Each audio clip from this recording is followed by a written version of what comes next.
Right now on Morning News Now, Midas touch. The Olympic track team stays gold, and his Team USA runs away with multiple events.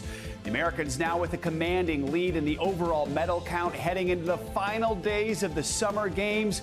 We've got all your highlights and the events you can't miss as we prepare to bid adieu to Paris. Also this morning, deadly deluge. Millions on the East Coast are waking up under flood watches after Debby drenched the South. The system dumping more than a foot of rain in some areas, overwhelming drainage systems. We're tracking the slow-moving storm as it sets its sights on the Northeast. Plus, September showdown. Vice President Harris and former President Trump say they've agreed to meet on stage just over a month from today. Now, Mr. Trump is pushing for even more debates. We've got the latest from the campaign trail as both camps take their messages on the road. And summer surge. As the temperatures rise, so have the number of positive COVID cases. So far, nearly 50 countries are seeing a recent spike. So we're sitting down with an expert to find out how concerned we should be and what you can do to protect yourself. Good morning. Good to have you with us on this Friday. I'm Joe Fryer. Savannah is on assignment. Let's begin the hour with the latest Olympic highlights for Team USA. Only 3 days of competition remain before the Paris Games make their curtain call at Sunday's closing ceremony. Track star Noah Lyles announced that his Olympics, well, they're already over after taking bronze yesterday in the 200-meter race. He ran despite testing positive for COVID on Tuesday. Now, after the race, he appeared to struggle to catch his breath and was taken off the track in a wheelchair, later revealing that he had tested positive for COVID 2.5 days earlier. His own teammates didn't even know he was sick. That includes Kenny Bednarek, who won silver in that same race. That news did not slow the rest of the U.S. track team. Get this, they brought home 8 new medals, including 3 golds, helping Team USA keep its lead in the medal count. Here's what Grant Holloway told NBC News after winning his first gold in the 110-meter hurdles. This is something that's been on my mind for the last 3 years. I have the World Championships, I have the indoors, I have the Diamond Leagues. This is the main one that was, that was missing. I remember sitting in my living room 2012 watching Aries Merritt win an Olympic gold medal in London. And, hopefully I can be that inspiration for somebody who's watching in their living room. So the U.S. now has 103 medals heading into the final weekend of events. We're going to bring you more highlights coming up later this hour. Back in the U.S., Debby is the storm that just won't quit. Now downgraded to a post-tropical cyclone, Debby made its first landfall in Florida on Monday as a Category 1 hurricane. Now, tens of millions of Americans are under flood watches more than 24 hours after Debby's second landfall in South Carolina. The slow-motion storm continues to soak states up the East Coast, so far blamed for the deaths of at least 7 people. The biggest threat today is in North Carolina, Virginia, and Maryland. Those places could see more excessive rain with the possibility of isolated tornadoes. NBC News correspondent George Solis is in Pennsylvania, which will also feel Debby's impact today. Joe, good morning. Powerful, slow-moving, and relentless. Debby, now a tropical depression, still expected to pack quite a wallop as it moves northeast and into New England. The big story today, of course, the major flooding, the catastrophic flooding this storm has left behind. It has spawned multiple tornadoes and has claimed at least 7 lives. Here in the Harrisburg area, we're seeing a little bit of a lull, but make no mistake, those bands are on their way, and we're expecting to see a lot of that same flooding that has overwhelmed drainage systems, causing some of that flash flooding across the south. Here behind me, the mighty Susquehanna officials here, while there are flood watches in effect, don't expect this river to flood. That is about the only silver lining in all of this. Rescues have also happened during Tropical Storm Debby. Again, now a tropical depression. It is going to impact travel today. Residents urged to stay at home and, of course, mind the weather alerts as they come in. Again, we're also looking out for those tornadoes. There have been multiple that have been spawned as a result of this system. The travel nightmare is not expected to end as we enter the weekend. This morning, already we're seeing some of those travel headaches starting to unfold, delays and cancellations into the triple digits, and those numbers only expected to go up again as this system begins to move its way again into the Northeast and New England. We'll, of course, stay on top of the weather here and bring you any updates as they become available. Joe? All right, George, thank you so much. Debby, just one of several extreme weather stories making headlines this morning. A new update from NOAA's Climate Prediction Center warns existing conditions could lead to this being one of the busiest hurricane seasons on record. Angie Lassman's here with the latest. Angie, good morning. Hey, good morning, Joe. You got that right. We've still got a lot going on, and we've got a long way to go with hurricane season. We do have some changes to Debby this morning with the latest update, now post-tropical cyclone Debby. What does that mean? It means that it basically just doesn't have enough of those tropical cyclone characteristics to call it a tropical depression and so on and so forth. Either way, though, the impacts haven't changed from what we've been highlighting for days and days. We still have that rain working its way to the north. We still have the potential for some tornadoes to develop today. But here's where we're currently standing. Winds are at 30 miles per hour. Take note of where the tornado watch is right now. This has been extended to 2 o'clock this afternoon. It does include major cities of Philadelphia and Washington, D.C. It is just west of New York City, but it encompasses a whole lot of folks. And this is going to go through your morning hours and into the afternoon hours. Pretty rare to see this kind of at this time of the morning across this region. We're still going to watch for the ingredients, though, to be there into the afternoon hours as well. And we, on top of that, have all of that rain that just has been so problematic, especially down through parts of the Carolinas, where we see plenty of flood alerts right now. The flash flood warnings in effect for Savannah, Charleston still. We've got Raleigh as well. We're going to watch for folks into portions of the mid-Atlantic and the Northeast, likely to see some flooding concerns as the morning continues on. Here's the area we're watching for later today to see some of those tornadoes developing. Philadelphia, New York City, Harrisburg, Baltimore, all of those locations included in this.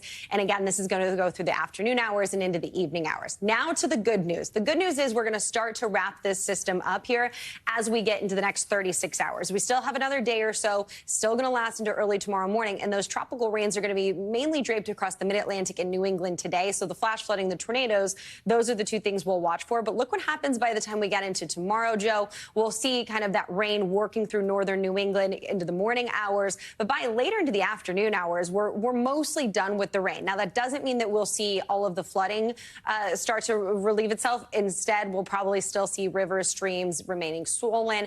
And that'll be something that'll take a little time. But we'll finally be done talking about Debby. I mean, every state, it feels like, is going to get to have a little introduction to Debby. Yes, up and down the East Coast. You got that right. Okay, Angie, thank you so much. Now to the debate over debates in the race for the White House. We now know that former President Trump and Vice President Harris will have at least one debate against each other.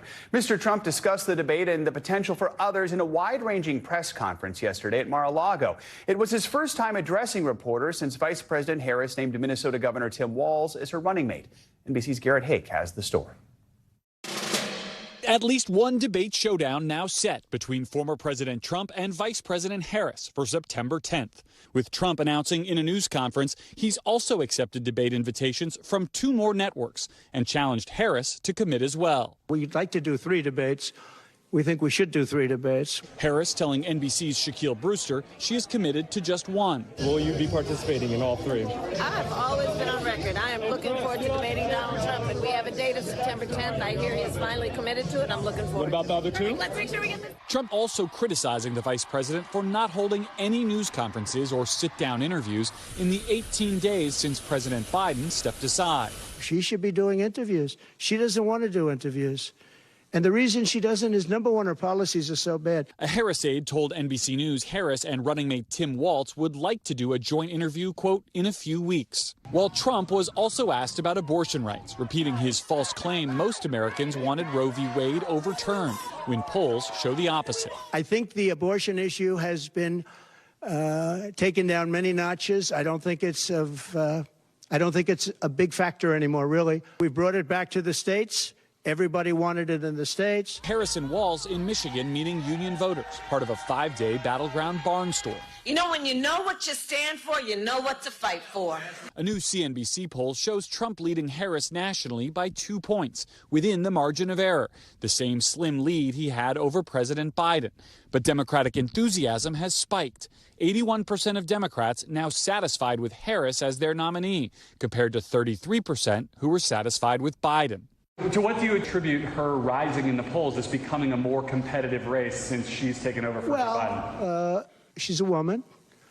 She represents certain groups of people. But I will say this. When people find out about her, I think she'll be much less.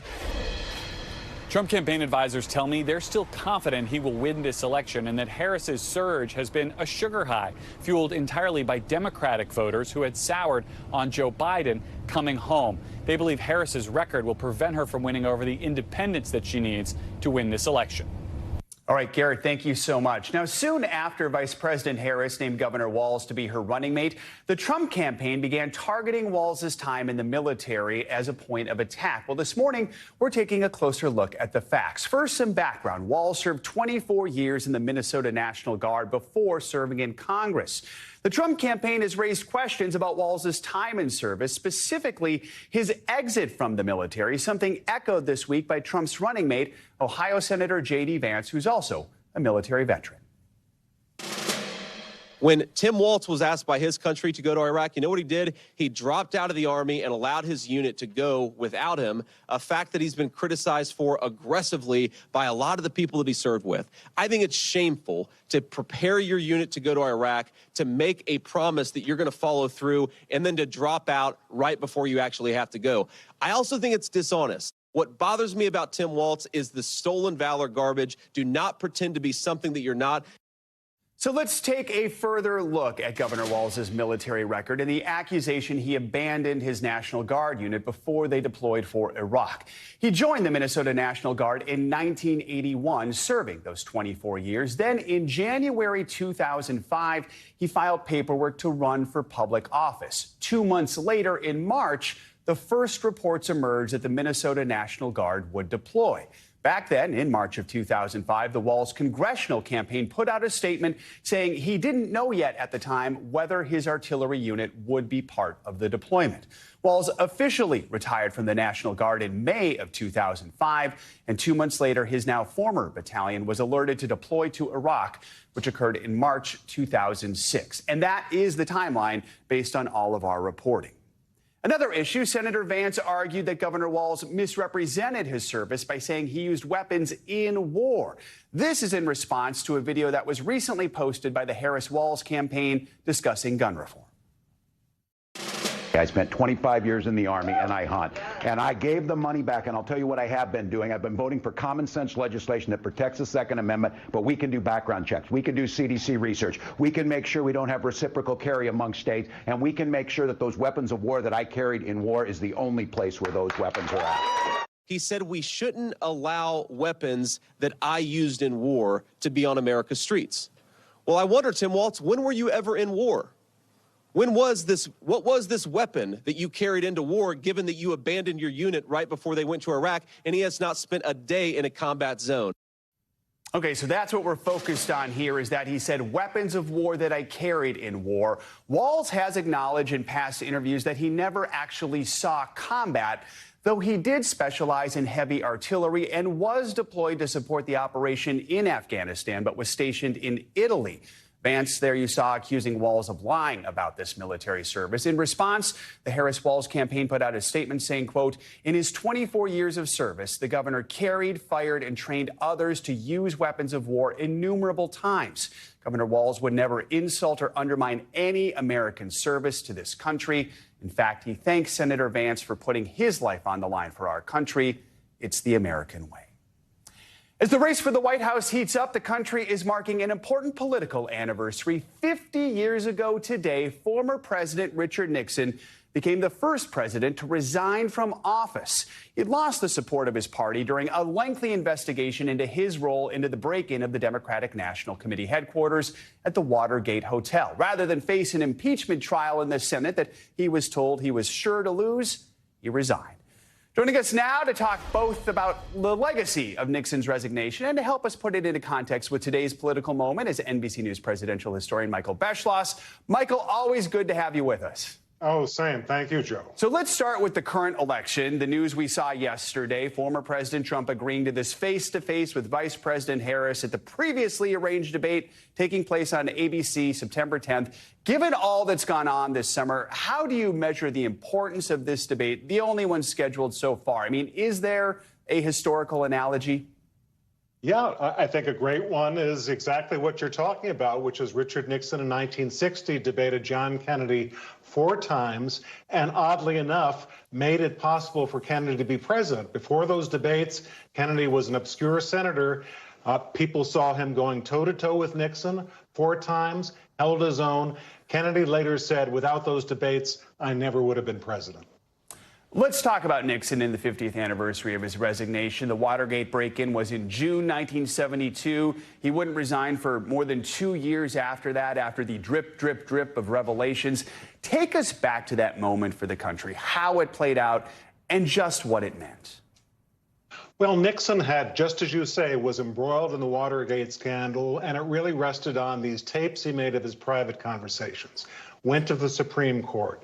Nixon thought, and you can imagine how this relates to today, Nixon thought that he had the Supreme Court basically in his pocket because he had appointed 4 out of 9 of its members. To his great surprise, the Supreme Court, including 3 Nixon appointees, 1 recused, said, you have to give up your tapes. Once the tapes were given up, it showed Americans that indeed Nixon was shoulder deep in the Watergate scandal. And just as you say, if he had not resigned, he might have been prosecuted, probably would have been, might well have gone to prison. All of that is so different today. Absolutely. It is a totally different environment today. Help people understand Nixon as a politician a little bit. So if he were in politics today, where would he fit along the ideological spectrum? I mean, setting aside Watergate and its abuses, what did he stand for? By current Republican standards, Nixon would be probably a leftist. He did things for the environment. He did other liberal programs. He did deficit spending. He was a moderate. He wasn't particularly ideological. So let's say if Nixon, with his ideology, had run in a congressional primary during the era of Donald Trump, I guarantee you Nixon would be quickly defeated. Michael Beschloss, always good to have you with us. Thanks so much for joining us. Thank you. Thank you, Joe, always. New details are emerging about the assassination attempt on former President Trump. Newly released body cam video from a local police department shows the tense moments when police discovered the shooter before he opened fire. NBC News senior White House correspondent Gabe Gutierrez reports. The Secret Service said it was reviewing that body cam footage and updating its policies to ensure a tragedy like this never happens again. Yo, Jess, you got me up once, bro. Newly released body camera video is revealing more of the confusion and frustration right before and after former President Donald Trump was shot. I told them they need to post the guys over here. I told them that the Secret Service. I told them that Tuesday. The footage, some of which has no audio, is from the Butler Township Police Department in Pennsylvania. It shows 2 officers trying to intercept the gunman on a roof seconds before he tried to assassinate the former president last month. One officer lifts the other to the roof. He sees the gunman off camera and falls back to the ground. That officer then runs to his car to grab a weapon. It's close, bro. Dude, he turned around on me. As backup arrives, there's confusion about where the gunman is. This building. He was on top of this building. The left one. By the time that officer returns to the roof, a sniper had already shot and killed the would-be assassin. The officer questions the apparent lack of communication. That's what I was calling out, bro. On top of the roof. Are we on the same frequency? About 10 minutes after the shooting, another local officer is furious with the Secret Service. I told them they need to post the guys over here. No, we're inside. In the building. I talked to the Secret Service guys. They're like, yeah, no problem. We're going to post guys over here.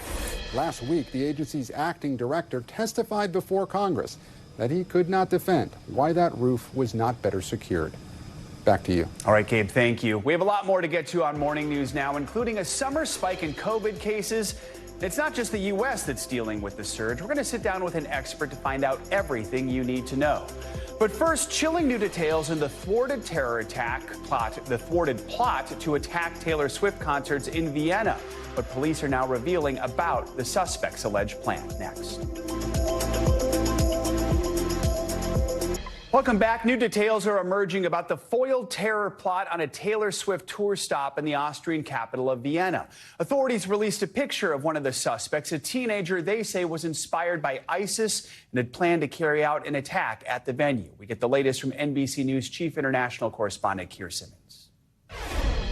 This 19-year-old, who investigators say was ready to kill himself, and large numbers of people using knives and explosives at a Taylor Swift concert in Vienna this week, was arrested at his apartment 50 miles from the stadium.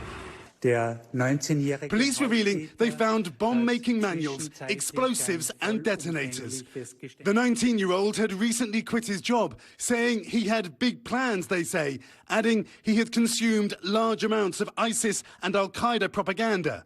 A 17-year-old alleged accomplice, who officials say had recently taken a job providing services for the Taylor Swift concert venue, was also arrested. And a 15-year-old is being questioned. NBC News has learned the concerts were cancelled after a tip from a US intelligence agency. Every night that summer, just to see my face. Taylor Swift fans consoling each other in Vienna. I'm devastated. I feel so sad. I'm so glad everyone is safe. This girl came from California to celebrate her 13th birthday. There were a lot of tears, but I'm happy that with other people are feeling the same and we're having a lot of fun together. This plot appears to have been hatched in only the last weeks and months, while Austria has not raised its threat level, and Swift plans to continue her concert tour in London. All right, Keir, thank you. The new head of Bangladesh's interim government has officially been sworn into office. NBC News reporter Matt Bodner has that and other international headlines. Matt, good morning. Joe, good morning. Let's kick things off this hour in Bangladesh, where former Prime Minister Sheikh Hasina's son says that she will return to the country when the new interim government schedules elections. However, her son did not make it clear whether or not that meant that she intended to stand in those elections. Hasina, as we may recall, suddenly resigned and fled the country by helicopter on Monday after 15 years in power. She did this following weeks of protests in which forces loyal to her killed hundreds of protesters before they stopped following her orders. Hasina was the world's longest-serving female leader. She was also an increasingly paranoid autocrat. Following her departure, Nobel laureate economist Muhammad Yunus was tapped to lead the interim government. Moving along now to Venezuela, we have more news of autocratic behavior.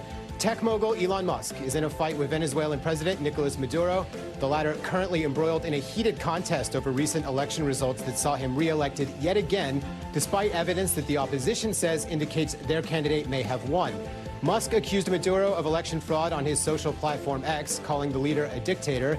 Maduro has responded by calling Musk a fascist and, quote, the arch enemy of Venezuelan peace, going so far as to even accuse Musk of fomenting civil war in Venezuela. Maduro has now ordered X to be taken offline in Venezuela for 10 days. We'll wrap up this hour in Brazil with the increasingly rare piece of good news on the state of our environment. Brazilian authorities are saying that satellite observation data shows that the rate of deforestation in the Brazilian rainforest has dropped by nearly 50% over last year. And that is the largest drawdown in the deforestation rate since 2016.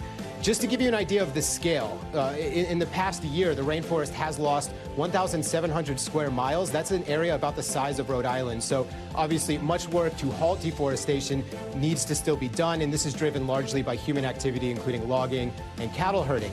Brazilian President Luiz da Silva has pledged a goal, by the way, of zero deforestation by 2030.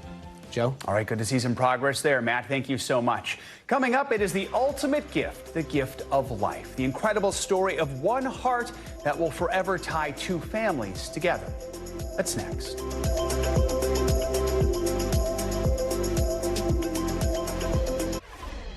Welcome back. Organ donations always create a special connection for those involved. This next story is a little different. It's about something called a direct donation, when a donor's family actually chooses the recipient of an organ. In this case, one Nebraska man saved his own brother-in-law.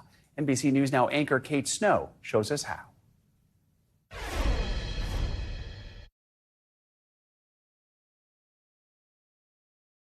On a summer morning last July, 46-year-old TJ Dick told his daughter he needed to go to the ER.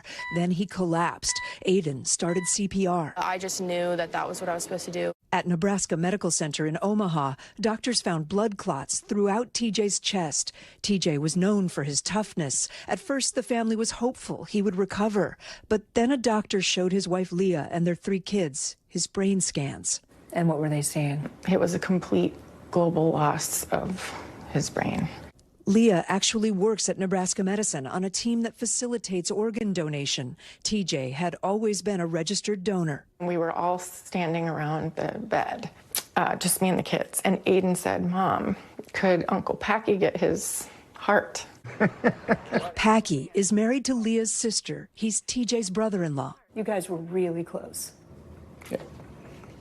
Was he kind of like a brother to you? Yeah, he was a brother. The two families would go boating and camping together. Packy's heart had been failing for years, but he was still working every day, pouring concrete, kept alive by a pump he wore around his neck. Packy was already waiting for a transplant. But when Leah and her kids told Packy they wanted him to take TJ's heart, Packy refused. And I was like, no, I'm not doing it. Not. Packy's family begged him to reconsider. In the end, what made you say yes? My kids. They love me. I understand.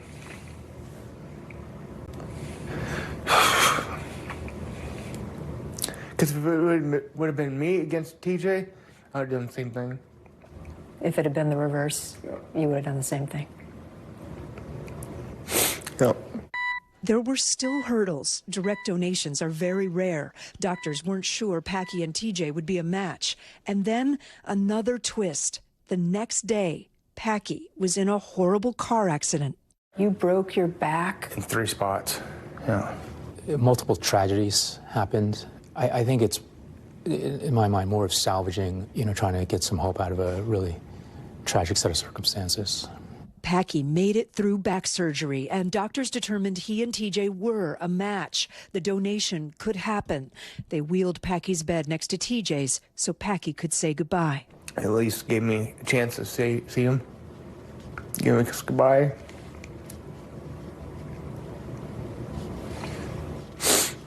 He was still young,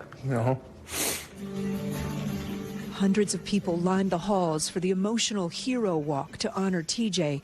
TJ's heart was implanted in Packy. Packy suffered a small stroke that impairs his speech, but now he has a healthy heart. Packy says he thinks about TJ all the time. I talk to TJ almost every day. I do. You talk out loud? Yeah. I'm in the truck by myself, so it doesn't really matter. And you tell him what's going on? He can see. He can see me. TJ's kids, Aiden and Atticus, are proud of their dad. He did everything big, like big personality, big heart, big everything, so I'm not surprised that he went out big. God works in ways that we just really don't understand. And like all of these things, they lined up perfectly. That's Right. TJ. And Packy. That's Packy. Miracles happen. I've seen things in the last year that by no means could be an accident. It's amazing. Prayers work. And organ donation is amazing. I can't imagine if we didn't have that, what it would have been like to lose him without something good coming of it. Our thanks to Kate Snow for that powerful report. Turning back now to the Olympics, the last 2 games in Tokyo and Beijing, there were strict testing protocols in place to keep the virus at bay. But in Paris, there are no formal requirements. And now at least 40 athletes have tested positive for COVID. One of those athletes is track star Noah Lyles. NBC News has confirmed that Lyles tested positive 2 days ahead of the 200-meter men's final event yesterday. He chose to run despite the diagnosis and did finish with a bronze medal. After the race, he appeared to struggle to breathe. It's not limited to the Olympics. The World Health Organization says at least 84 countries have seen an increase in COVID cases. NBC News medical contributor Dr. Kavita Patel joins us now to talk more about all this. Dr. Patel, good to have you with us. First of all, just walk us through why we're seeing this spike in COVID cases over this summer. I know we tend to see cases go up in the winter, but why now? Yeah, the truth, Joe, is that we don't entirely know why we're seeing this spike. We thought this would be kind of a winter or annual event, but these spiking cases aren't just limited to the United States. As you mentioned, Paris, France, and many countries around the world are seeing these spikes in cases. It could be that our immunity from previous infections and vaccines is just waning and that this virus is just much easier to give and get. But ultimately, this is an unpredictable novel virus, and it's acting like one. There is some debate. Let's talk about Noah Lyles, about whether he should have competed, given that he had tested positive a couple days before. What does the science tell us? Right. So the science does tell us that Noah Lyles, who self-admittedly has additional chronic conditions, he's talked about not just his asthma, he's talked about his anxiety, his battles with depression. Joe, all of those things put him at higher morbidity and mortality. Simply put, he can have higher consequences that can include even death. Even somebody as healthy as an Olympic athlete might not be immune to what an unknown virus can do in someone's body, as we saw from his collapse right after that race. This is important to know because it's not just himself, but it's people around him. And frankly, from Paris, France, I'm here. I can hardly believe even the medical personnel attending to him didn't wear masks. We all know how contagious this is. We just talked about it. So it's something that people should remember. COVID is still real, and it's still incredibly easy to suffer consequences from it. Let's talk about looking forward, variants, and how concerned we should be, especially going into fall and winter. Are any of the symptoms we're seeing this summer different from what we've seen in the past? It feels like there's more symptoms and they're maybe not so severe.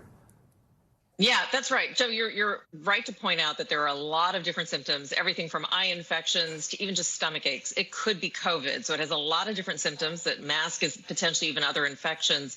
We are getting an updated vaccine. We expect that soon, August or September. You just need one. Anybody 6 months or older can get that vaccine. We recommend combining that with your flu shots in the United States. But at the end of the day, future variants are unknown. So far, the virus has been mutating in a way, Joe, where it's not more deadly. That's good news.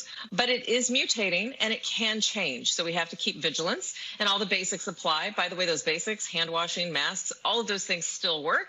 And I'm trying to do that myself when I'm in these crowds inside of Paris. Yeah. Well, you look great. You look like you're having a good time. And we'll see if you come back, or maybe you're just going to stay in Paris for a while now. I'll be back. I miss the United States. All right, Dr. Kavita Patel, good to have you with us. Thank you so much.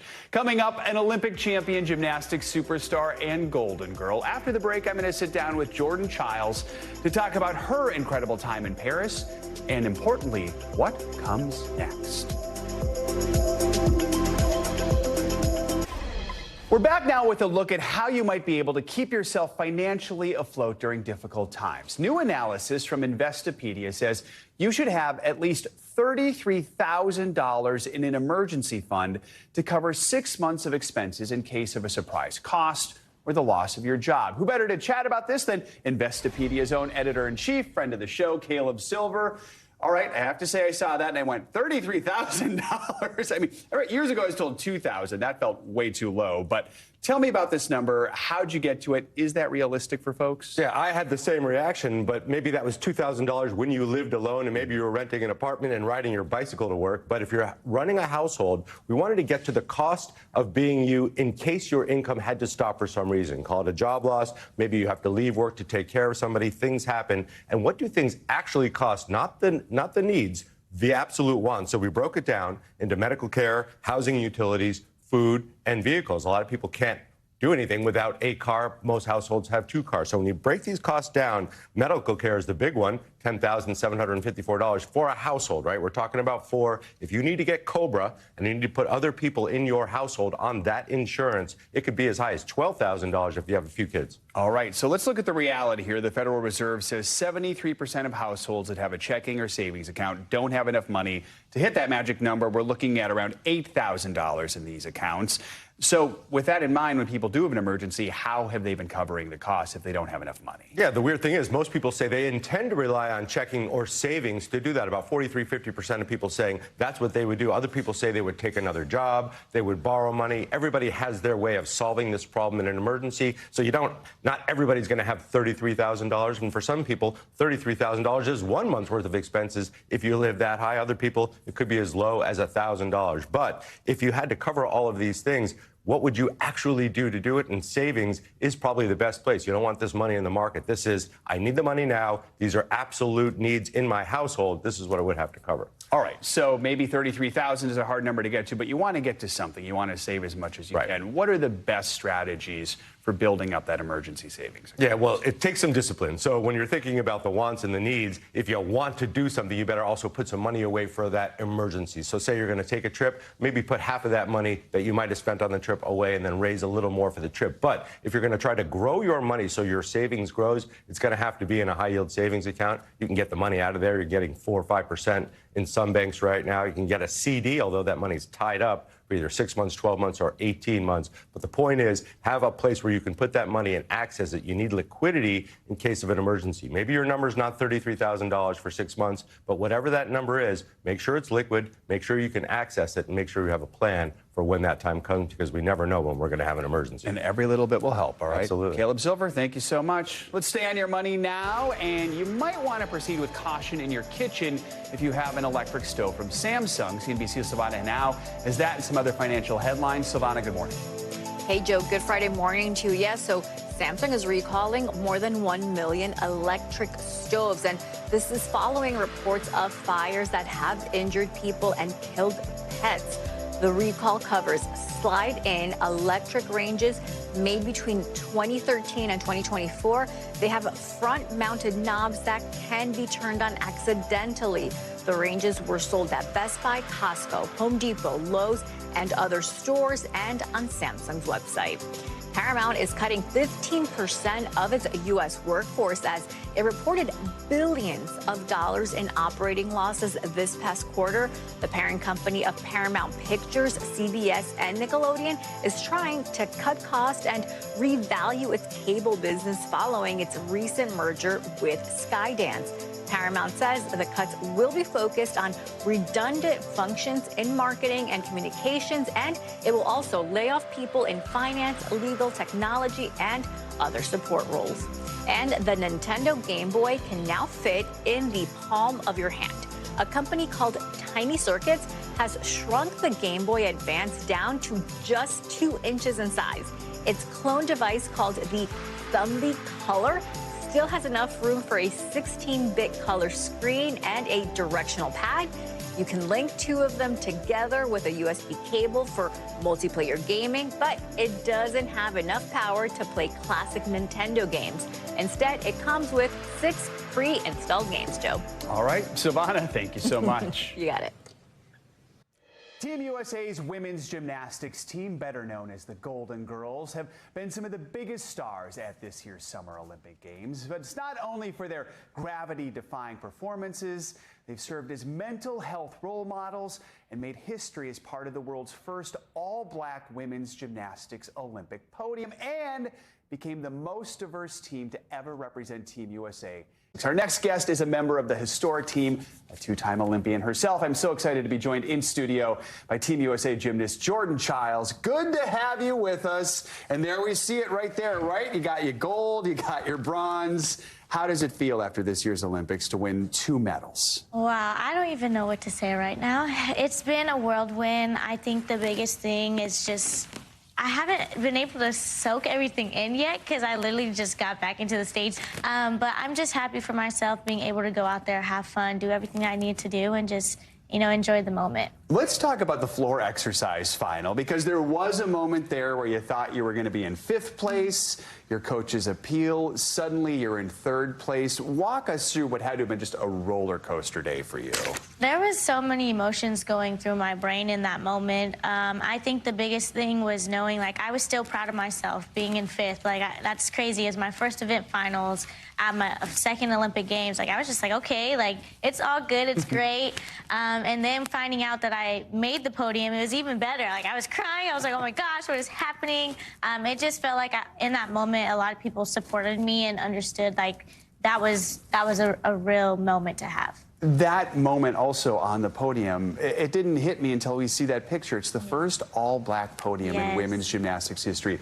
Were you thinking of that in that moment? And just what does that mean to you? Yes, I did, actually. Before even, you know, they announced from 3rd to 1st, I was like, I looked at Simone and I was like, yo, this is an all-black podium. Like, this is history. Like, this will forever be known. So she was like, oh my gosh, you're right. Like, that's so crazy. It's definitely cool to be able to, you know, represent and show the younger generation that your dreams can come true.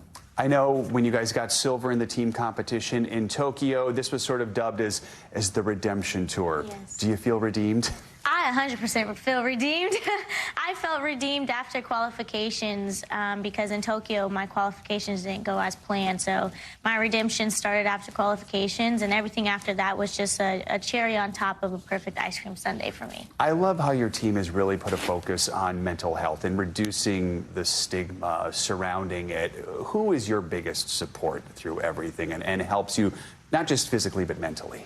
My biggest support system is definitely like my friends and family. I think, you know, having the ability to have your family there with you or your closest friends, it gives you this perspective of understanding that they've been through it all with you, thick and thin. And obviously my coaches have been a huge help as well. I call them the dopest people, and everybody loves it every time I say it. So I really appreciate everybody that's kind of been there with me since day one. Well, here's to the dopest people, right? Yes. I mean, the pressure on gymnastics is so great because it is, for many, just the sport they look forward to most. How do you handle that pressure? Pressure is something that we've had to develop as we've grown throughout the sport, whether it's the maturity part of it, the diversity part of it, or whatever. Honestly, I've just been able to kind of, you know, let specific comments or however it is kind of just fuel me in a different way. Like it's like a spark to this big, humongous fire that's going to start. So I kind of just, you know, whatever people say is whatever people say, but just know at the end of the day, I'm the one doing it. My gymnastics is like the biggest thing that kind of shows me and lets me be the person I want to be. So I just let people be. Well, that's a great way to look at it. There are so many young girls who are watching these Olympics, and they're so inspired by you. What's your biggest advice to them if they're saying, I want to be just like Jordan? My biggest thing is just to go out there and be authentic to who you are, show your personality, show the world basically what you've become. You know, God put us on this earth for a reason, and so use your talent, your gifts, whatever it is, just to show everybody and just to have fun. I always like to have fun in any moment that I can, and I think, you know, that's the best thing. You live life. Our life are like puzzles. You put a beautiful puzzle together, you'll enjoy it. You have all these great quotes. I love it. You need to get a book together or something like that. I know you're named after Michael Jordan. Do you think MJ's proud? I think MJ is very proud. I feel like I put his name into another years of history. So hopefully, you know, he can look back on this and be like, you know, she used my name correctly. I know you've got a big announcement for what's next for you. What is next for you? So next, I'm excited to announce that I will be returning back to UCLA for the next 2 years of my college career, and I'll see you guys in the 25-26 season. And I think, you know, it's time to have a little fun now. I'm really excited to wear those 4 letters across my chest. Why is that so important to you?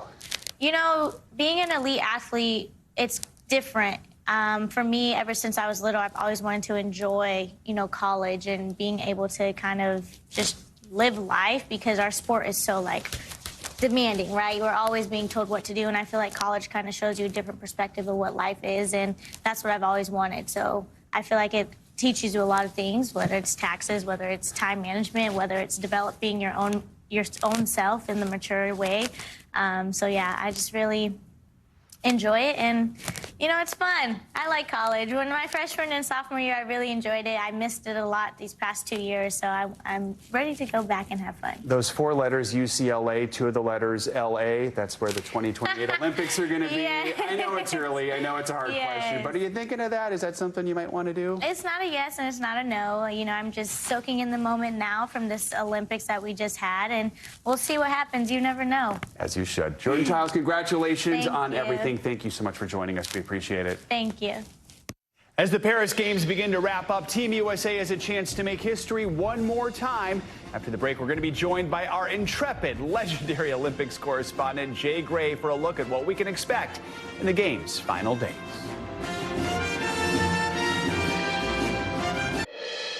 We're back now with all the Olympic action you may have missed from Paris, or maybe you just want to relive it. Noah Lyles captured both hearts and headlines for clinching the bronze medal in the 200-meter sprint yesterday. It wasn't until after he crossed the finish line, collapsing on the track, that he announced he had tested positive for COVID 2.5 days earlier and attempted to keep it a secret from most. NBC's Jay Gray is once again live in Paris with more on that and a preview of everything we're looking forward to in the final days of these games. Jay, good morning. So after Noah Lyles, it was veteran track star Sydney McLaughlin-Levrone who stole the show, beating her own world record to win the 400-meter hurdle by a landslide. Give us the full rundown. What were the big moments from yesterday? Yeah, you're absolutely right. Noah Lyles, he struggled. You could tell he was struggling throughout the race, had some medical assistance, as you talk about.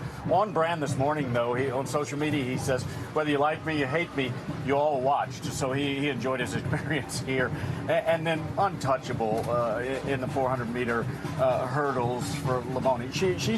She's a different breed. She broke her world record. She's done that 5 times since setting it. Let's talk about some other big wins on the track. Grant Holloway in 110 hurdles. He grabs gold. He's like a flash. I mean, this wasn't even close. He got out ahead, and that was the end of it. Tara Davis-Woodall, gold in the long jump. That was so fantastic to see. And then she rushes to the crowd, jumping into the arms of her husband, who's a Paralympics athlete. He'll be here in a couple of weeks competing as well.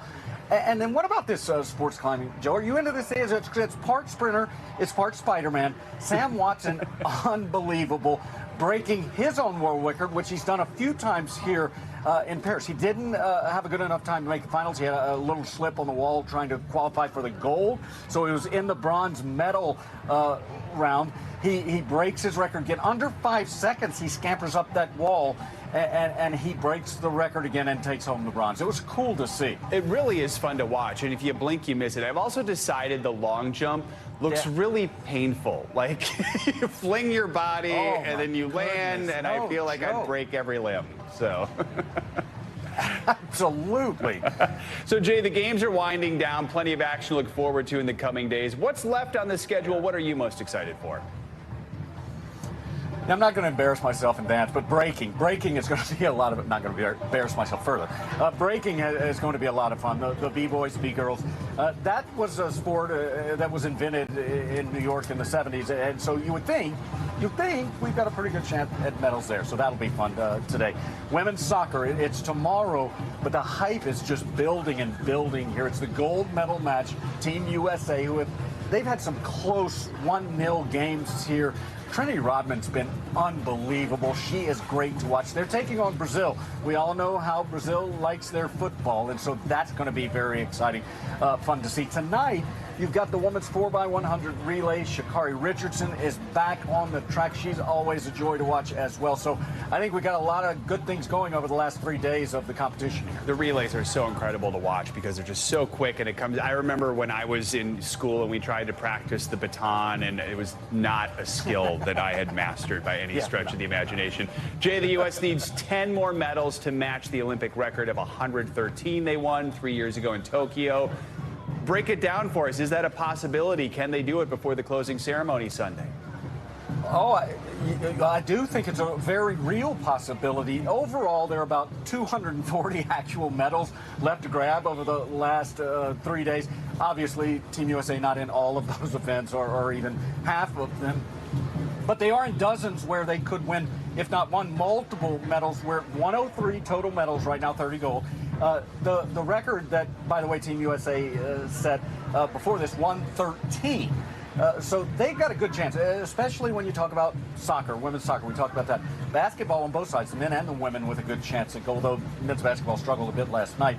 And then on this track, we've got numerous chances to win some medals there. So it should be great to watch. It's going to be exciting to see how things wrap up. You know, if you've been watching this long, don't quit on us now. This is going to be a lot of fun, and this is something that could make history. They've been doing it throughout the games. Let's see if they can finish up with a real solid run. Jay Gray, you've earned a medal for a good 350 or so live shots over these last 2 weeks. We cannot thank you enough for all the memories from Paris. Thank you so much. Oh, thank you. Thank you. All right, let's end this hour with a closer look at the deep and storied history of the City of Light. NBC Sports' Jimmy Roberts has more on how Parisian culture has shaped the lives of black artists who've called the city home for decades.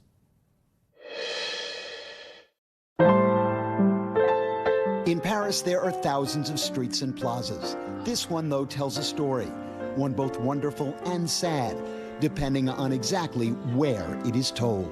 It's kind of bittersweet because you would hope that in your homeland that you would be respected. It's the story of talented black American expatriates, musicians like Miles Davis, writers like James Baldwin, who had to travel thousands of miles from home to feel at home. In 1940, Richard Wright was a celebrity after publishing his novel Native Son. Yet even his young daughter couldn't escape the indignity of racism, accosted by a department store clerk when the little girl just had to go to the bathroom. "You can't go in there. There's no restroom for you," she said, pointing to 3-year-old Julia. The babysitter then took Julia out to the street where she had to pee in the gutter like a dog. Novelist Jake Lamar says for Wright it was the last straw. He came and joined an impressive community of black artists here in Paris. Why did they come here? What could they not find at home? Everything. For 30 years, Julia Brown has been giving tours that highlight the experience of black artists who came here. Okay, any questions so far? What these remarkable people found here in Paris was a sense of dignity, an opportunity to use their talents to show the genius that was already in them. Amazing people who found inspiration in the face of alienation. James Baldwin used to sit at these tables and write. We're told because the Café de Flore, unlike his apartment, had heat. At these tables, he wrote Go Tell It on the Mountain, one of the greatest English language books of the 20th century. Now here 3 decades, Lamar followed in the giant footsteps of the many who preceded him. Wright wrote there was more freedom in 1 square block of Paris than there was in the entire United States.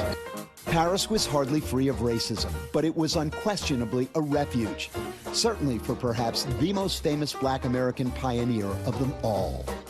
Josephine Baker in the 20s and 30s was like what the Beatles would be in the 60s in Europe. When she was hugely famous in France and Europe, couldn't get a hotel room in New York.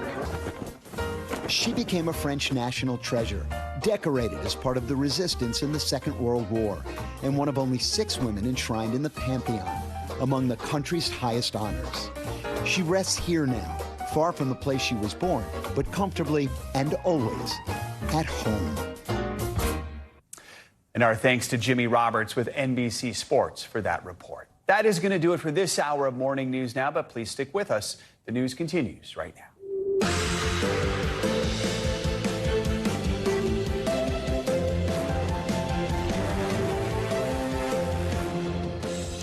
Good morning, happy Friday. I'm Joe Fryer. Savannah is on assignment. Right now on Morning News Now, domination. Forget about all that Olympic hardware for just a moment, because this morning it's all about another pair of world records set by Team USA in Paris.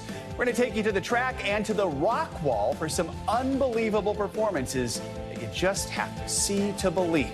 Plus everything else you may have missed as this year's Summer Games come to a breathtaking close. Back home, wreaking havoc. We're continuing to track Debby.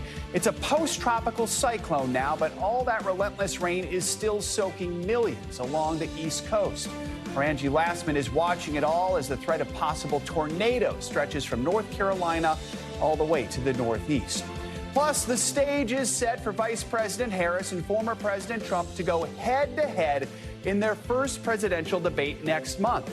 Former president challenging Ms. Harris in a fiery press conference from Mar-a-Lago filled with falsehoods and scathing personal attacks.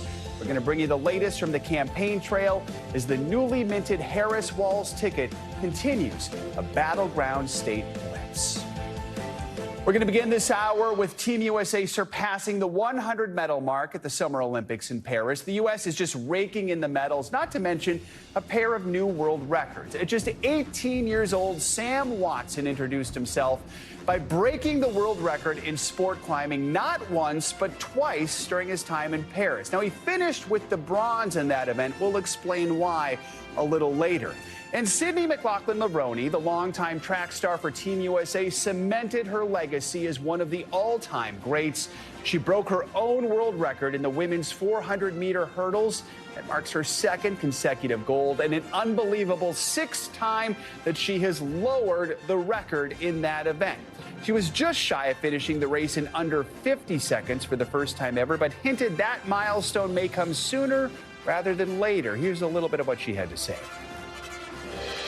I do think 49 is possible, and I do think the talent sitting in front of you can do that. And I think we push each other to do that and get better and improve and find ways to lower these times that we for so long thought were impossible. I don't know when it's possible, but I do think it's out there. Is possible for her. With the closing ceremony just 3 days away, Team USA now needs to win 10 more medals to match the record they set 3 years ago in Tokyo. Here in the U.S., the East Coast may finally get a reprieve from Debby's wrath this weekend. The slow-motion storm first made landfall as a Category 1 hurricane in Florida way at the beginning of the week on Monday. It's been blamed for the deaths of at least 7 people. Well, Debby is now a post-tropical cyclone. The relentless rain, though, is not over. After making a second landfall in South Carolina more than 24 hours ago, Debby is now inching north. Today, the storm is threatening some mid-Atlantic and northeastern states with flash floods and possible isolated tornadoes. NBC News correspondent George Solis is live in Harrisburg, Pennsylvania with the latest. George, good morning. Joe, good morning. True to form, Debby slowly making its way here into the Northeast. You can see it is starting to rain, the heaviest rain yet to come. And it's that ridiculous amount of rain that has overwhelmed those drainage ditches. And we've seen that street flooding. The good news in all of this, though, as you can see the mighty Susquehanna River behind me, that's not expected to flood. Powerful, relentless, and slow moving, Debby still wreaking havoc. The storm strengthening after coming ashore a second time Thursday. Overnight, houses flooding in South Carolina and a possible twister in Rocky Mount, North Carolina, as Debby is now poised to bring heavy rain and more possible tornadoes to the Northeast. New York City workers checking pumps to make sure subways don't get flooded. We should have a smooth transition into the storm with no issues. Debby has been deadly, claiming at least 7 lives. It's also been destructive, spawning multiple tornadoes, including one in Lucama, North Carolina, that killed a man. The threat of tornadoes remains high in North Carolina and Virginia, along with the risk of flooding. This storm is unrelenting and it moves slowly. We still haven't seen the worst of it yet. Rescuers saving these children from a fast-moving creek near Raleigh after one of them called 911. It was very scary because the water, it was just rushing. Further south, the town of Bladenboro still flooded. Homeowners in places like Sarasota, Florida are struggling to salvage what they can and worry this type of flooding could become more common as tropical storms drop rivers of rain for days on end. If you were watching these images, which are profound, and you were thinking, that could never be me, you're incorrect.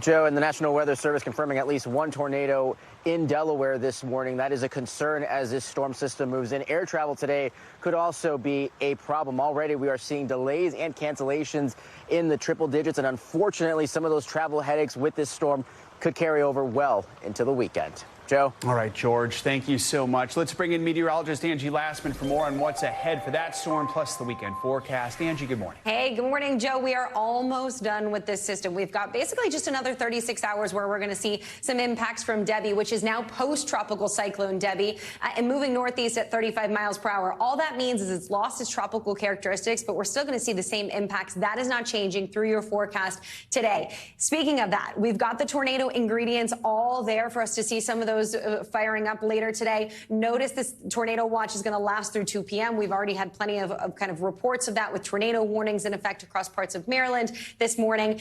And this is going to be something for Philadelphia and even west of New York and Washington, D.C. that we watch through the day today. I wouldn't be surprised if we see that extended a little farther out into our afternoon hours. We also have those flood watches. This is no surprise. This has been ongoing, really heavy tropical rainfall that we've had to deal with, especially across parts of the Carolinas. We're finally going to start to see that rain kind of wind down today, but it'll take a little while to see those rivers start to not be so swollen and to see some of the flood waters being relieved. We also will have that chance a little farther north for some of those tornadoes to develop. Notice Scranton, New York, Albany, all included in this here as we get into the afternoon hours. This is the area that we're going to watch to see some tornadic activity. Again, those will be likely with that kind of circulation. It's not hard to see some of these spin-ups, and we saw them yesterday, so we'll likely likely be watching for that same kind of thing to play out today. Here's your rainfall forecast. This is going to be impactful for folks, especially upstate New York. You can see central PA, going to see some of that. So it's really the interior portions of the Northeast and New England that will see the highest amounts, but it's still going to be a soggy forecast for folks in New York and Philadelphia today. Boston as well will see some of that rain. The highest amounts look to be up to 6 inches. So that's not going to be great for, again, the flooding. The good news is, notice what happens as we time this out through your day tomorrow. It looks like most of the rain is out of the picture by the time we get to 2 p.m. This is 2 o'clock on Saturday. Most of it is gone, but we do still have some of those lingering showers, so just a heads up there. And in case you were wondering, we are watching another tropical wave that has that's currently sitting in the tropical Atlantic. Has a 60% chance of developing as we get through the next week. The good news is, Joe, we're not looking at any impacts right now to the United States, but we will be keeping a close eye on this because we could see a tropical depression by early next week. Seems like you'll be watching the tropics a lot over the next couple of months. All right, Angie, thank you so much. A month from tomorrow, we'll have our second presidential debate of the year, the first between Vice President Harris and former President Trump. Both campaigns confirmed yesterday they have agreed to at least one debate. The former president discussed that debate, plus the potential for more, during an hour-long news conference yesterday at Mar-a-Lago. He took aim at the vice president while addressing reporters with less than 3 months to go before Election Day. NBC's Garrett Hake was at that press conference and has the latest. These two campaigns agree on almost nothing, but they now have agreed to at least one debate next month in New York City. That was one key development to come out of a lengthy Donald Trump press conference yesterday, in which he called out Kamala Harris for avoiding reporter questions, while making plenty of news in how he answered and avoided the questions he faced. This morning, after weeks of uncertainty, the stage is now set for a presidential debate showdown between Vice President Harris and former President Trump next month. The former president announcing at a news conference he's agreed to a debate against Harris on September 10th, backing off online threats not to show, and saying he's also up for 2 additional September showdowns. We'd like to do 3 debates. Harris non-committal on additional debates. Well, I'm glad that he's finally agreed to a debate on September 10th. I'm looking forward to it, and hope he shows up. Mr. Trump's own news conference packed with personal attacks and falsehoods, like this claim that his January 6th speech in Washington drew a bigger crowd than Martin Luther King Jr.'s I Have a Dream speech. Nobody's spoken to crowds bigger than me. If you look at Martin Luther King, when he did his speech, his great speech, and you look at ours, same real estate, same everything, same number of people, if not, we had more. This as polls show the race tightening nationwide. To what do you attribute her rising in the polls? She's a woman. She represents certain groups of people. But I will say this. When people find out about her, I think she'll be much less. Harris shrugging off Trump's criticisms. I was too busy talking to voters. I didn't hear him. But she did stop to defend her running mate, Minnesota Governor Tim Walz, from GOP attacks over his military record. Listen, I praise anyone who has presented themselves to serve our country. And I think that we all should. The Trump campaign has seized on past comments like this. We can make sure that those weapons of war that I carried in war is the only place where those weapons are at. Well, I wonder, Tim Walz, when were you ever in war? Walz served in the National Guard for 24 years and was deployed to support the operation in Afghanistan, stationed in Italy. Nothing in Walz's service record indicates he fired a weapon in combat, but the Harris campaign noting he, quote, carried, fired, and trained others to use weapons of war innumerable times. And this morning we're learning that Vice President Harris and President Biden will be holding their first public event together since Harris replaced the president at the top of the Democratic ticket. The White House says the two will appear at an event in Maryland next Thursday, focusing on lowering costs. All right, Garrett, thank you so much. We're getting new details about that alleged terror plot that led to the cancellation of Taylor Swift's concerts in Vienna. Authorities say the main suspect is a 19-year-old who was planning an ISIS-inspired attack on the venue. Despite the threat, thousands of Swift fans gathered in the Austrian capital for a spontaneous sing-along. NBC News International correspondent Kelly Cobiella joins us from London, which is the next leg of Taylor Swift's tour. Kelly, good morning. Joe, good morning to you. And that's right. Officials here are trying to reassure Taylor Swift fans that those concerts here at Wembley in London next week will be safe. This after yet another arrest overnight in Austria. Austrian officials say the main suspect in this alleged terror plot didn't have a ticket to Taylor Swift's concert, but instead allegedly planned to kill as many people as possible outside the arena. Shake, shake it, I shake it up, I shake it up. As Taylor Swift fans gathered in Vienna holding impromptu concerts in the streets instead of the stadium that was set to hold 65,000 people, one of the targets of an alleged terror plot, authorities releasing this chilling picture of the 19-year-old Austrian who they say swore allegiance to ISIS just weeks ago, quitting his job July 25th, allegedly saying he had big plans. In his home 50 miles from Vienna, they say they found knives, a machete, chemicals to make a bomb, and detonators, along with blue emergency police lights for a car. They say he fully confessed and planned to run into the crowd, attack fans, and later detonate the bomb. Police also arrested a 17-year-old who authorities say had recently been hired to provide services at the concert venue, are questioning a 15-year-old, and overnight arrested another man, an 18-year-old Iraqi citizen. A senior U.S. law enforcement official told NBC News the U.S. was first to tip off the Austrians about the alleged plot. Obviously, the safety and security of Americans overseas is our #1 priority. Concerts have increasingly become soft targets, with past attacks at the Bataclan in Paris in 2015. And in 2017, a bomb outside an Ariana Grande concert in Manchester, and the shooting at a country music festival in Las Vegas months later, the deadliest mass shooting in U.S. history. In March of this year, more than 140 people were killed when gunmen opened fire at a concert in Moscow. In response to the threat, all 3 of Swift's sold-out Vienna concerts were canceled. But moments of hope after the scare as crowds gathered. And a sweet young fan trading friendship bracelets among at least 200,000 Swifties in Vienna. Even if they try to destroy our Taylor Swift spirit, they really can't.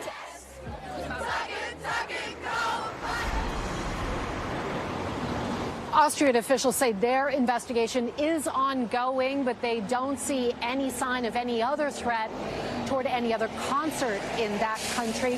Here in London, officials say they're continuously reevaluating the intelligence. They say there is no threat at this time to Taylor Swift's concerts, which kick off next Thursday. Joe, 5 sold-out concerts set to start next week here at Wembley. Joe. Right. Kelly, thank you so much. Much more to come on this hour of Morning News Now, including a bronze for Olympic super sprinter Noah Lyles. And he did it with COVID. We got more on that and all the other highlights from Paris in a moment. But first, Russia on the defensive this morning after a violent cross-border assault launched by Ukraine. We've got more on this historic invasion as the ongoing war enters a new chapter. Stay with us. That's next. We're back with the latest on that major Ukrainian cross-border assault on Russia. Ukrainian troops in armored vehicles broke through the Russian border on Tuesday, the first time a foreign military has invaded Russia since World War II. Both countries are now locked in heavy fighting, with the surprise incursion forcing Russia to declare a state of emergency and call in its reserves. NBC News international correspondent Josh Letterman has the latest. Ukraine turning the tables on its invader with a cross-border incursion putting Russia on the defensive. Ukrainian forces releasing video they say show Russian troops raising white flags and surrendering at a border crossing in the Kursk region. Ukraine's military, trained and armed by American forces, pushing more than 6 miles into Russia, seizing territory, according to the U.S.-based Institute for the Study of War. We have supported Ukraine from the very beginning to defend themselves against attacks that are coming across the border and for the need for crossfires. So they are taking actions to protect themselves. It marks the first time a foreign military has invaded Russia since World War II. How big of a deal is this? Well, I think it's a huge stroke by the Ukrainians to achieve operational surprise. It was a blow to Putin, and it changed the narrative of the war in Europe. Russian authorities releasing this footage of attacks on what they say are Ukrainian forces in the region, claiming 1,000 Ukrainian troops crossed the border and that more than 300 were killed or injured. NBC News can't verify the figures. Ukrainian officials haven't officially acknowledged the operation. But President Zelensky dropping hints, saying everyone can see the Ukrainian army knows how to surprise and to achieve results. The incursion coming as Ukraine has been losing ground to Russia, raising questions about how long it can hold on. Why would Ukraine want to take Russian territory? The Russian military, notwithstanding their massive size and their endless manpower compared to the Ukrainians, have been knocked back on their heels by this attack. In Russia, a state of emergency in the Kursk region and thousands evacuated. Kremlin releasing video of President Putin speaking to the Kursk governor, pledging 10,000 rubles, or about $115, to every Russian evacuated from the region. Our thanks to Josh Letterman for that report. This morning, Mexico is rejecting Ukraine's request to arrest Putin if he visits that country. NBC News reporter Matt Bodner has that and other international headlines. Matt, good morning. Joe, good morning. Well, we're kicking things off in Mexico, which will soon find itself in the awkward position of hosting an individual who is wanted by the International Criminal Court for alleged war crimes. That is Russian President Vladimir Putin. Putin is set to visit Mexico City in October to attend the inauguration of Mexico's new president, Claudia Sheinbaum. And this will be Putin's first foreign visit to a nation well outside of his traditional axis since the ICC issued a warrant for his arrest last March. The Ukrainian embassy in Mexico filed the request to Mexican authorities, but it has been rejected. The outgoing president, Andrés Manuel López Obrador, told reporters at a press conference Thursday that simply, quote, "We can't do that. It's not up to us." Moving along now to Pakistan, where weeks of heavy monsoon flooding have killed 156 people. The downpours continue with floods and landslides damaging more than 1,800 homes since the monsoon began on July 1st. The season usually runs through September, and scientists say that climate change is exacerbating the situation. More than 2,000 people have been displaced to relief camps. Rains are expected to continue to next Monday.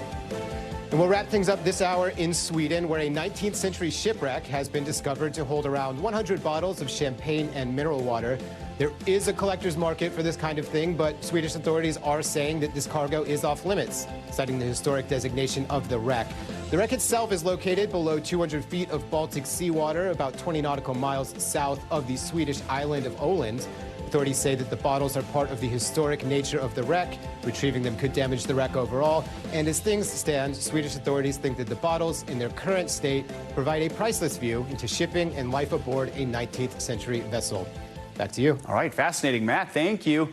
Let's head to Paris now, where Team USA looks to close out the Olympics with more hardware in the final 3 days. The City of Lights has been shining bright throughout the games, a dazzling display of the world's best athletes who continue to shatter records and deliver jaw-dropping performances. The U.S. now looks to extend its dominance in the medal count leaderboard before the closing ceremony on Sunday. With that, we're joined once again by NBC's one and only Jay Gray. Jay, before we get to the headlines of the day, you've done about 350 live shots over the last 2 weeks. I think half of them were for us. What have been your favorite moments of the Olympics so far this year? Yeah, there's been a few, Joe, to be honest, and one of them came very early when I went to a soccer game. In the early days of these games, I didn't have a rooting interest, two teams, two countries that I wasn't interested in. To see the crowd after the COVID games, to be in that stadium, to see everybody getting along, cheering, going crazy, that's a big part of the Olympics. And I think we didn't count that in enough during those COVID years. I get goosebumps thinking about it, to be honest. That was just an amazing experience, and it's brought the Olympics back, I feel. Look, the easy ones are, of course, gymnastics, swimming, where Team USA has just been crazy. Simone Biles with the Redemption Tour, Katie Ledecky strong. But I think also all the surprise wins here. Team USA has been amazing across the board, Joe. So it's been a lot of fun. I don't think you can boil it down to just one. And yesterday was one of those amazing days. I watched hours of the games yesterday. The U.S. 3 new golds, 9 medals total. What were some of the highlights from yesterday? Yeah, and I think we have to go to the Oval for that. And let's start with Grant Holloway in the 110 hurdles. That's such a fast race, and he was lightning. He really didn't make much of it. No competition there. He wins the gold pretty much running away. Then Tara Davis Woodall the gold medal long jump, to see the shock on her face when she landed and saw how far she had gone. And then she runs over, has one jump left, and she jumps into the arms of her husband in the stands. He's a Paralympic athlete. He's going to compete in a couple of weeks here. Just the overwhelming joy was unbelievable. Kenny Bednarik taking home silver in the 200. Noah Lyles telling us after that race he had COVID. He struggled to get the bronze there. And then one more, and I know we've talked about it, but I have to bring it up. Sam Watson in sports climbing. That is crazy sprinting Spider-Man stuff. He breaks his own world record. He's done it a few times here. He takes home the bronze. That's very cool to see. That is cool. We're actually going to talk with Sam in just a few minutes here. All right, so let's talk about the medal count. Surpassing 100 is pretty good, but sometimes we're feeling a little greedy. We want to see if we can win a few more. Still some opportunities this weekend. What are the best chances? Bring them. Bring all the medals. We're not done yet. I think we've got about 240 actual medal events. Of course, the UA's not involved in all of those. We need 10 to tie our record of most medals in a game. Best chances, women's soccer. Obviously, they've been great. Basketball on both sides, the men and women. And then on the track, and especially in some of the relays. In fact, we've got a relay tonight, the women's 4x100. Sha'Carri Richardson back on the track, so watch for that. And Joe, you know, you talked about it, the live shots we've done, all the things that we've experienced here. I can't thank you guys enough for allowing me to share this Olympic experience with you, with the viewers at home. I hope you've enjoyed it, got a little information out of this. We've been here for a long time. We've been in Paris for a while. We've tried to immerse ourselves in this city, into the culture, into everything going on here, and we've fallen in love with this place. So much so, Joe, over the last couple of weeks, I've attempted to learn French, and so if you'll indulge me for just a second. Yes. I'd like to try and say goodbye in the native tongue here. So just stick with me, please. Quelle joie, quel grand honneur de pouvoir partager ces jeux ensemble. Et même si je suis triste que notre temps se termine, j'ai choisi de revenir sur tous les bons moments que nous avons passés. Sur l'histoire qui se déroule sur la scène mondiale devant nous. Au revoir.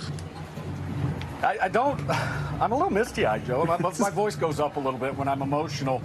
I don't know a better way to say it. It's just, honestly, Joe, everybody, you know how much we love Morning News Now, and for you to allow us to be a part of this, we have truly enjoyed it. It's been a lot of fun. We thank you. It's an honor to be a part of your show. Flawless, beautiful, sounded exactly like you, Jay. I mean, that's just one of many moments you've shared with us over the last couple of weeks. We didn't want to say goodbye without recapping a few other great moments from you here. Take a look. Oh, no. And maybe you can tell this, something I had in my closet, I threw it on this morning. $600. Jay, I'm disappointed you didn't try to slip that on while the video was rolling and come back with the whole outfit on. No, Joe, no one is disappointed I didn't try this on. I'm going to get a little coffee, have a few croissants. Let me get to that. I've got to put on my reading glasses. But I love the croissant. I'm dizzy and I'm seeing spots because of this cap. They are so good. I can't get away from them. Jay, I think what you're telling me is that I'll see you in LA 2028, right? I'm an alternate right now, so maybe. You never know. This amazing little thing is the horse hat. I may not make it home. The rich Corinthian leather. Excuse me, guys. Yeah, I'm just so worked up. Judo, Joe, judo.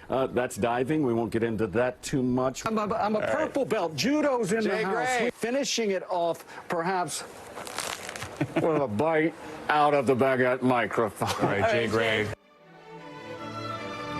I'm sorry. I apologize to you, Joe, to the viewers at home. I'm sorry. We loved it all. The bagel microphone was my favorite, the baguette. I think you need to have that in your contract from here on out. Jay Gray, we appreciate you. Thank you for everything, my friend. You guys are the best. Thank All you. right. Today, one of the most highly anticipated Olympic events is actually going to make its debut at the Games. We're talking about breaking. NBC News correspondent Antonia Hilton takes a closer look at the sport's storied origins and the people keeping its vibes alive. Uptown in a New York City studio, kids of all ages gather in the afternoons to battle. This is the Kids Breaking League, a community of B-boys and B-girls anxious to see the art form they love make its Olympic debut in Paris. My dream would be to go into the Olympics one day.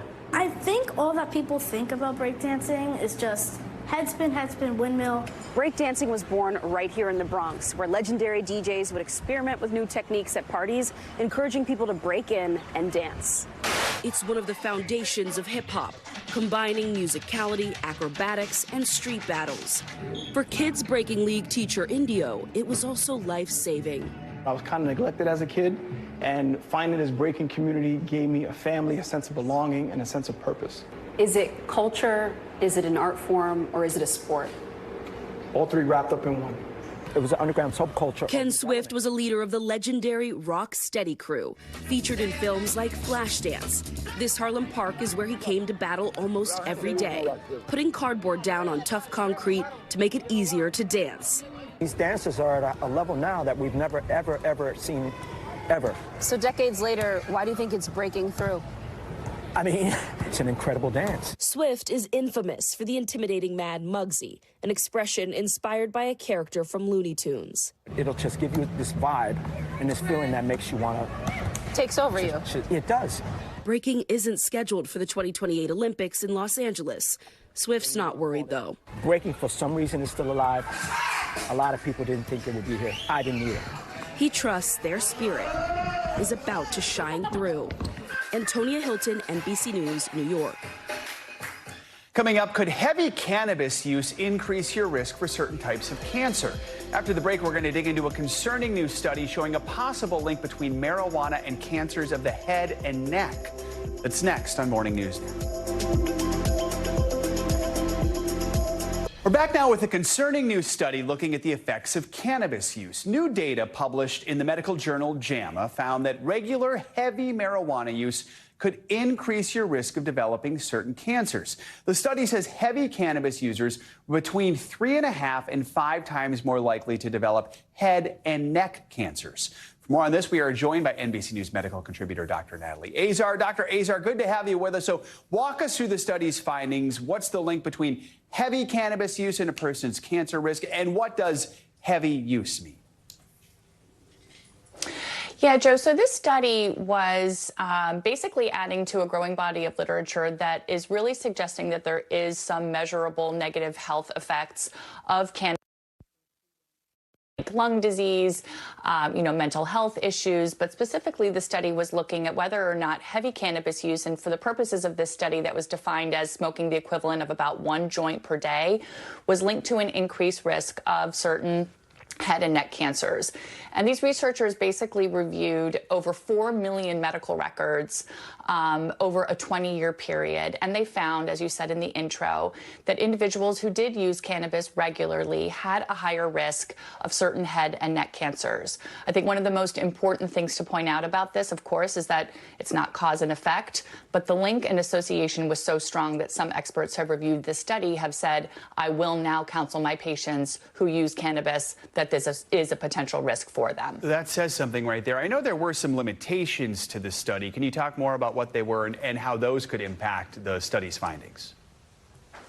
Absolutely. So whenever you do a study like this, sort of what we call retrospective, and they're reviewing records, one of the things that they relied on mostly was patient recall, and that's not necessarily the most scientifically rigorous way to assess how much cannabis somebody was using. So that was probably the biggest limitation. And then again, just the design of the study. The study was not meant to prove cause and effect, but rather show an association, which in fact they did. So for those who do use cannabis regularly, would switching from smoking to maybe an edible cannabis, would that be safer? So to answer the question most specifically, the answer is that we don't know, because the study obviously did not look at that and didn't compare the rates between people who smoked versus people who ate edibles. However, the experts do say that the smoke in smoking a joint, for example, very likely contributes to the risk, as we know that there are different chemicals and compounds in marijuana that could increase the risk of cancer. However, there are probably some, what we would say, tumor-promoting effects of certain products in the cannabis itself, and those would still be present in an edible. So I think the short answer is if you are someone who is doing this recreationally, you probably don't need to worry too much. And if you have the option to choose, I would probably say go with gummies rather than smoking. Smoking cannabis, just like smoking tobacco, is potentially risky, and even riskier maybe, Joe, because when you smoke a joint, it's unfiltered, you hold it in your throat and upper airway longer than you do a cigarette. Some people have even said it could be more dangerous than smoking cigarettes. All right. Dr. Natalie Azar, thank you so much. Let's get to what's making financial headlines this morning. It turns out Delta took a major revenue hit this past quarter as a result of that global tech outage. CNBC's Savannah Henao has that and other money news. Savannah, good morning. Hey, Joe, good morning to you. Yeah, so Delta Airlines says it will take a $380 million revenue hit this quarter, and that's due to the global tech outage caused by CrowdStrike that affected computers using Microsoft Windows. Now, that's mostly related to refunds for canceled flights and compensating passengers in cash and miles. Delta also chalking up another $170 million in non-fuel costs related to reimbursements and crew-related expenses. Delta is pursuing legal claims against both Microsoft and CrowdStrike, which disputes the airline's claims. For the first time ever, electric or hybrid vehicles have outsold traditional gas-powered cars in China. The category accounting for 51% of new passenger cars sold last month. That's up from 36% a year ago.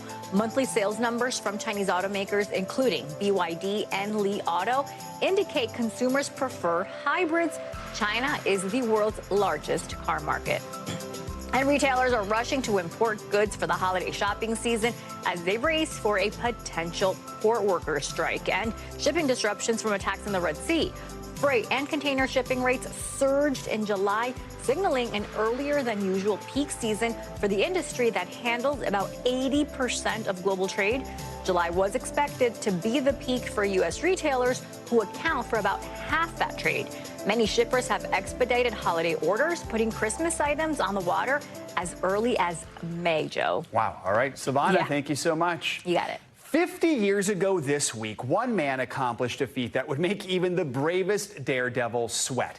It was 1974 when high-wire artist Philippe Petit snuck into the World Trade Centers and walked a tightrope between the Twin Towers at a stomach-churning 1,300 feet in the air. The death-defying walk was later turned into the Academy Award-winning documentary Man on Wire. That's when I was first introduced to the story. This morning, we are lucky enough to be joined by the man himself, Philippe Petit. Good to have you with us.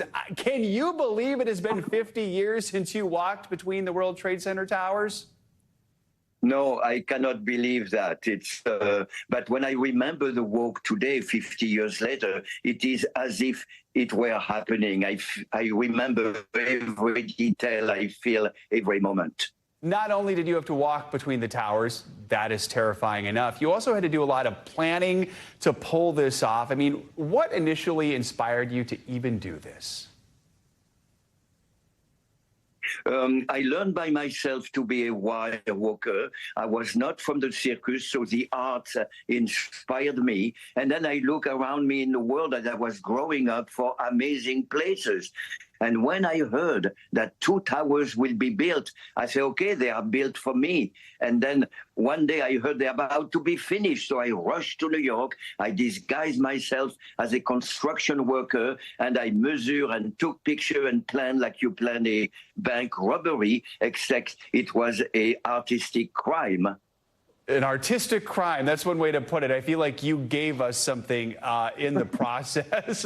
And if you have not seen, by the way, Man on Wire, watch it. It is an extraordinary documentary. So this week, you actually recreated your high wire feet, not quite at 1,300 feet. You were at the Cathedral Church of St. John the Divine here in New York. I see you wearing the T-shirt for them right now. This included a performance by Sting along with some other artists. Why did you want to do this? What did you want your audiences to take away from this?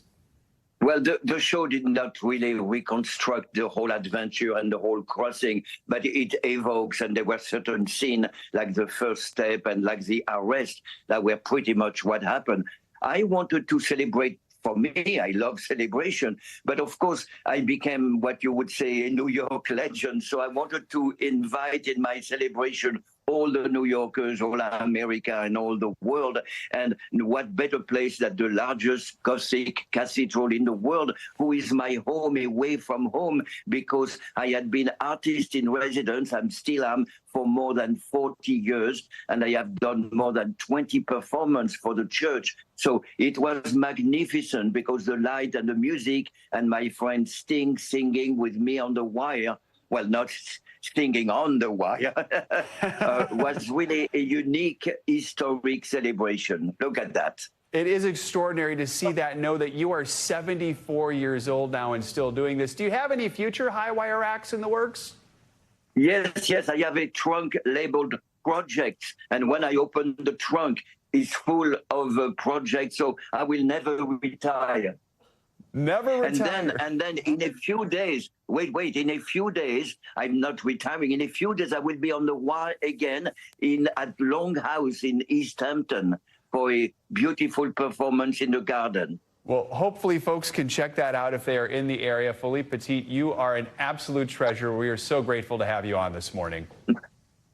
Thank you very much. All right, all the best. Coming up, the other fastest man in the world. After the break, we are going one-on-one with Olympic rock climber Sam Watson on his new world record in speed sport climbing. He clinched it yesterday, and Sam joins us live after this. Welcome back. At just 18 years old, Sam Watson has staked his claim as one of the best climbers in the world. The speed climber made his Olympic debut this week, racing into the history books and shining a spotlight on a sport that's only making its second appearance at the Games. We're going to speak with Sam in just a moment, but first, NBC News correspondent Sam Brock takes a closer look at his story. Sam Watson's Olympic debut in speed climbing just raised the bar for the sport, setting a new world and Olympic record with a blistering 4.74 time in the bronze medal match. But it's going to be Sam Watson who's going to walk away with another world record. I'm definitely proud of myself and my performance, of me, myself, and my coaches and Team USA. I really hope this represents everyone in the country. Obviously, I wanted gold, but just a tiny bit of a mistake in the second run took that away. Sam's performance in Paris coming on the heels of breaking the world record twice in April. I really hope it does inspire those that really think they can take a different path and become a speed climber. I just worked really hard and found the right people. The 18-year-old not just inspiring others, he's blazing a new level of fandom for sport climbing, making only its second appearance at the Olympics. This year in Paris, chalking up a new twist. Announced that speed climbing was going to be its own medal. I was outside and I was just saying, like, oh my God, this could be a real thing that I could pursue. Like, this is an actual, like, I could go to the Olympics. A 4-year-old Watson showed a need for speed, only backed up by this prediction in the second grade. Future rock climber. Every parent's worst nightmare is that their young child is going to climb up onto something and fall down and break their neck. Did you ever have a situation like that? One of the earliest things I ever learned in life was how to tell if something is sturdy or not. And so the fact that my parents taught me that instead of just saying, get down from there, was probably a testament to how supportive they've been on this Olympic journey. Sam sharing an emotional embrace with his dad after making the Paris Olympics, a rock-solid support base he also extends to others. Starting on the blue one. Yep. Start here and here. I'll coach you through it. You got it. As we hit the climbing wall. This is game time right now. Here we go. Not surprisingly, the sport got the best of this Sam after about a half-wall ascent. Sick. Yeah. I kind of knew that was coming. All right, that was good progress. But if at first you don't succeed, try again. Until about a year ago, the world record for getting up on a speed climb on a wall like this was around 5 seconds, until Sam Watson a few months ago at 4.79, and he's even done it faster than that. So my practice personal best is 4.66, which is significantly faster, mainly just because I haven't been to that many competitions to certify a new one. Now he has his eyes on LA 2028 and a shot at more Olympic hardware. Our thanks to Sam Brock for that report. This morning, we're now lucky enough to be joined by Sam Watson, the speed climbing phenom himself. Sam, congrats on that bronze medal. Has it sunk in now that you are an Olympic medalist? I'm not sure if it's fully sunken in yet, but obviously we're getting there. We're really thinking, I mean, I'm going to be an Olympic medalist for life. I have this piece of the original Eiffel Tower in my hand for life. I set a world record 2 times at the Paris Olympics, and that will never not be the same. So that's a big part of it for me. What does it mean to you to be an Olympic medalist, especially at such a young age? I think being an Olympic medalist is a massive accomplishment for speed climbing, for Team USA, for the sport of climbing and its development. But I think being a bronze medalist, I really do have a hunger to get a gold medal and to keep continuing my career through LA 2028 and more Olympic Games. You've previously said millimeters of error can make a difference in your sport. For those who are unfamiliar with sport climbing but are just now learning about it, what are the biggest challenges you face? So speed climbing, I would say, is the lowest margin of error sport in the entire Olympic Games, meaning any tiny mistake over 30 movements at max speed could lead you to an error that could mess up your run. So in the semifinal of this Olympic Games, I was just a couple millimeters off, and then I slowed down and lost a lot of my momentum, and then went to the small final instead of the big final to fight for gold. And I, in the small final, broke a world record with 4.74 seconds. And that's what we, I guess, have to explain to folks. People might hear, hey, you got the world record, but you didn't win the gold. And that's because what matters is those sort of face-to-face competitions. To have made a new world record, what does that mean to you? Yeah, so I would take it as a testament to myself and my ability as an athlete and the work that my coaches and support crew has put in, that I was able to compose myself after essentially losing the most important race of my life to advance to get a gold medal, and then to come back and win with a world record to cement my name as the fastest Olympian in history. That really does mean a lot, and I am really proud of that accomplishment. So how many times have you broken the world record, and how low do you think you can go? What's the number you hope to achieve someday? So this is in my fourth. I broke it at Wujiang at a World Cup. I hit 4.85 seconds, then I hit 4.79 seconds, and then in the qualifier round of the Olympic Games, I had 4.75, and then I just broke it again with 4.74 seconds. So tiny little improvements, but it is really a lot in this kind of sport. So I don't really know. I think I'm going to go home and get back to training soon after a little vacation, but I think road to sub 4.6 seconds, meaning that you do it in under 4.5 seconds, minusing out the 0.1 reaction time needed to get off the ground, is my next big goal going into the LA Games. You've introduced so many young people to this sport who maybe didn't know anything about it. What's your best advice to them? I've been asked this question many times, and my answer is solidly, do not be afraid to be unique. Do not be afraid to carve your own path. Do not be afraid to go another way when a lot of other people are telling you to make a certain decision. Speed climbing has not been an insanely popular discipline among the climbing community. Now with the Olympic Games, it's definitely changing, but I had a lot of people supporting me and the idea that you could be something unique and you could be a speed climber and you could be successful at your age and you can do it. So never stop believing in yourself and believe that you can be unique and be a pioneer of your sport. Great message from Sam Watson, America's Spider-Man. Thanks for joining us and congratulations once again. Thank you so much. Coming up, if it's Friday, that can only mean one thing. We've got your can't miss list on deck. The latest and greatest from the world of entertainment, Hollywood and beyond for your weekend. This week, we're going to dive into a new video game adaptation hitting the big screen that, shall we say, isn't scoring many points with the critics. Grab your popcorn because we got more on that and all the other titles you actually can't miss after this. Welcome back. As the Paris Games come to a close, we're getting a closer look at what the closing ceremony will look like. With the next Summer Olympics coming to Los Angeles, Team USA superfan and SoCal icon Snoop Dogg is set to perform alongside prominent LA artist Billie Eilish and the Red Hot Chili Peppers. Snoop has made a name for himself as a mega fan of the Olympics, carrying the torch for the opening ceremony and cheering along athletes every step of the way. Check them out one more time at the closing ceremony this Sunday, right here on NBC.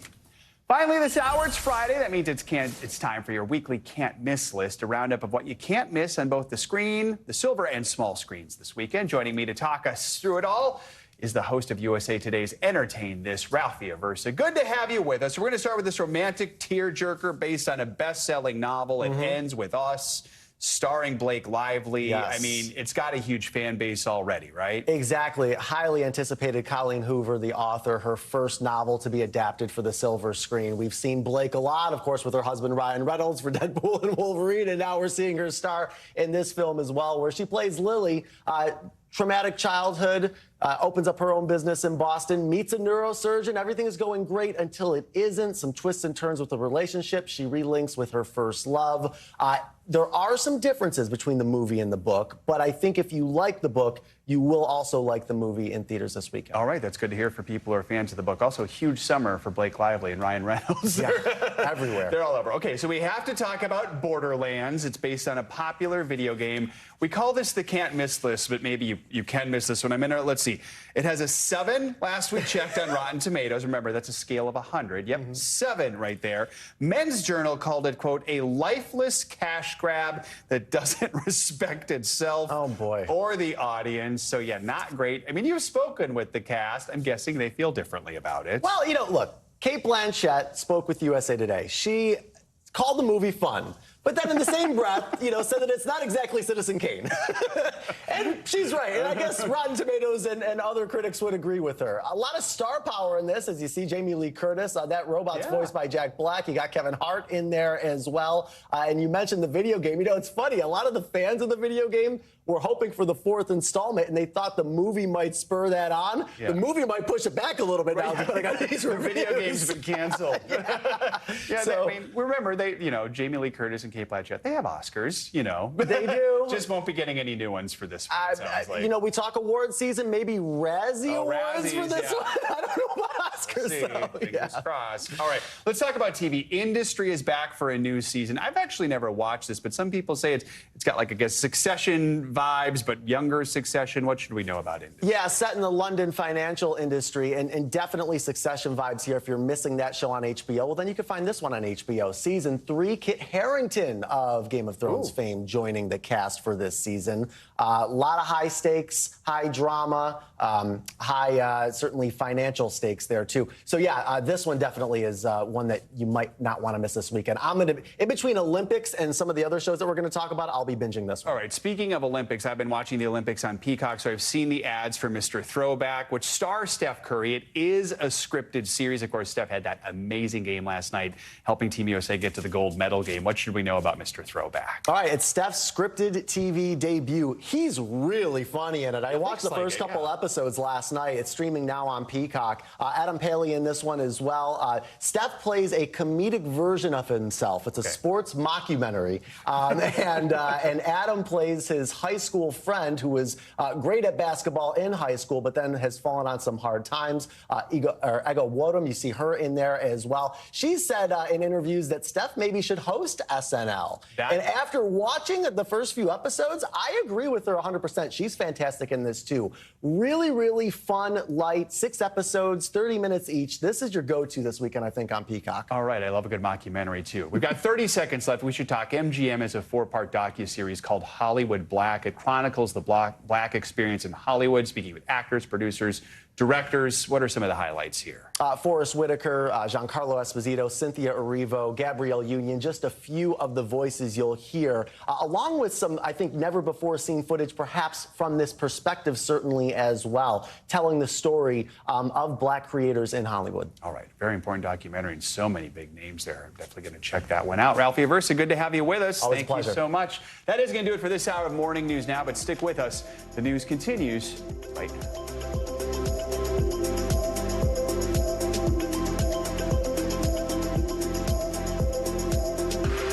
Thanks for watching. Stay updated about breaking news and top stories on the NBC News app or follow us on social media.